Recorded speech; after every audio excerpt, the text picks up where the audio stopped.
Hi friends, நீங்கள் நம்ம channel first time பார்க்குறீங்கன்னா மறக்காமல் சப்ஸ்கிரைப் பண்ணுங்கள், லைக் பண்ணுங்கள், ஷேர் பண்ணுங்கள். நீங்கள் என்னோட டெய்லி vlog ரொட்டீன்ஸ் தான் பார்க்க போகிறீங்க. நான் இப்போ வந்துட்டு நெக்ஸ்ட் டேக்கான ப்ரிப்ளான் மீல் ப்ரிப்ரேஷன் தான் பண்ணிக்கிட்டு இருக்கேன். ஃபஸ்ட்டே நான் வந்து இதெல்லாம் பண்ணி வச்சிட்டேன்னா நம்ம லேட்டாக எழுந்திரிச்சாலும் சரி, சீக்கிரமாக எழுந்திரிச்சாலும் சரி, இந்த மீல் அப்படின்னு ஒரு விஷயத்துக்காக நம்ம பயப்பட வேண்டாம், டென்ஷன் ஆக வேண்டாம் என்னை பொறுத்த வரைக்கும். அதனால் நான் என்னெல்லாம் நாளைக்கு பண்ண போகிறேனோ அது எல்லாத்தையும் நான் இப்போவே வந்துட்டு ப்ரிப்பேர் பண்ணி வச்சிட்டேன்னா நான் எப்போ எழுந்திரிச்சாலுமே ஈஸியாக வந்து டென்ஷனே இல்லாமல் ரிலாக்ஸாக என்னோடய டேவை ஸ்டார்ட் பண்ணலாம்.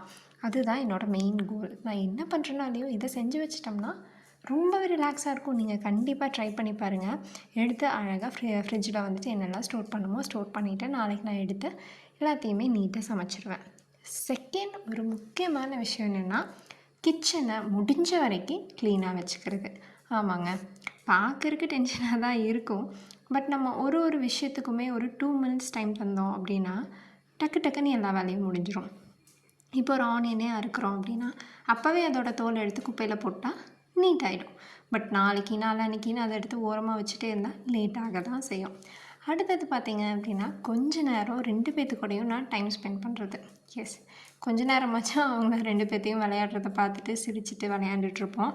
முக்கியமாக 2 பேருமே கிட்டத்தட்ட ஹைப்பர் தான். நீங்கள் பார்த்தீங்கன்னா தெரியும், இவனுக்கு அவன் பொசசிவ் ஆகுறதும் அவனுக்கு இவன் பொசசிவ் ஆகுறதும் ஒரு போராட்டமாகவே போகும். 2 பேரும் அடிச்சுப்பாங்கன்னா ப்ரௌனி வந்து கடிக்கிற மாதிரி பண்ணுவான். லியோ மிரட்டுவான், பட் எதுவும் பண்ண மாட்டான். நீங்கள் பார்த்தீங்கன்னா தெரியும் எவ்வளோ அக்ரெசிவாக இருக்குது வாயின்னு சொல்லிட்டு. பட் அந்த மாதிரி எதுவுமே பண்ண மாட்டான். இங்கே பார்த்தீங்கன்னா 2 பேருமே ஆப்போசிட்டில் வந்து ஒரு 5 குட்டி இருக்குது. நான் சில டைம் சாப்பாடு போடுவேன். ஏன்னு பார்த்தீங்கன்னா அவங்கள பார்த்துமே இவங்க 2 பேரும் பொசசிவ் ஆகுறாங்க. ஐயோ நம்மளை விட்டுட்டு அங்கே ஏதோ சாப்பாடு போடுறாங்கன்னு சொல்லிட்டு. இருந்தாலும் அவங்களுக்கு தெரியாமல் கூட நான் போட்டிருக்கேன். அண்ட் மழை டைமில் வந்து ஏதாச்சும் டென்ட் மாதிரி பண்ணி கொடுக்கலாம் அப்படின்னு ஒரு பிளான் இருக்குது. இவங்க பார்த்திங்கன்னா எப்போவுமே அந்த டாக்ஸை பார்த்து குலைச்சிட்டே இருப்பாங்க. பாவம் அந்த பப்பி பயந்து போகுது. நான் எவ்வளோ சொன்னாலும் இவங்க கேட்கவே மாட்டேங்கிறாங்க. இதே மாதிரி நிறைய vlogs பார்க்க நம்ம சேனலை சப்ஸ்கிரைப் பண்ணுங்கள். Take care, bye bye.